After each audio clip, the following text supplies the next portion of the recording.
దైవ మర్మములు సెప్టెంబర్ 27.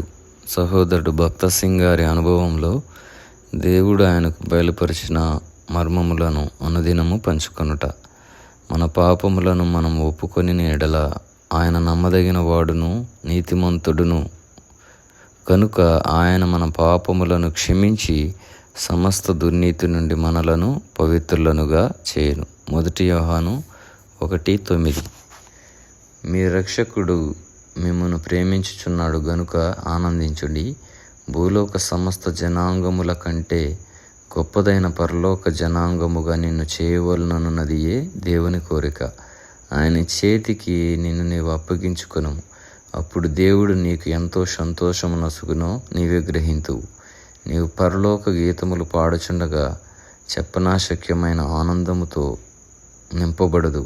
సంగీతములో ఒక స్వరమైనను నాకు రాకున్నను సంగీతము వినినప్పుడు నా హృదయం ఎంతో ఆనందించును.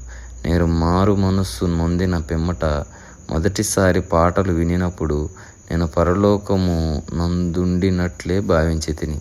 పరలోకము నందలి పాటలు ఇంకెంతో ఇంపుగా నుండునో కదా. కనుక నీవు దేవుని యొద్దకు రమ్ము. నీవెవరవైనను నీ జీవితం ఎంత అవమానకరమైనదైనను ఆయన నిన్ను ఏర్పరచుకొననిమ్ము. నీ పాపములు ఎంతో ఘోరమైనవైనను తగ్గించుకొని ఒప్పుకొనుము. నీ రక్తముతో నన్ను కడిగి నీ వలన ఏర్పరచుకొనబడిన పాత్రగా చేయమని అడుగుము. అప్పుడు నీకు సంతోష సమాధానములు కలుగును.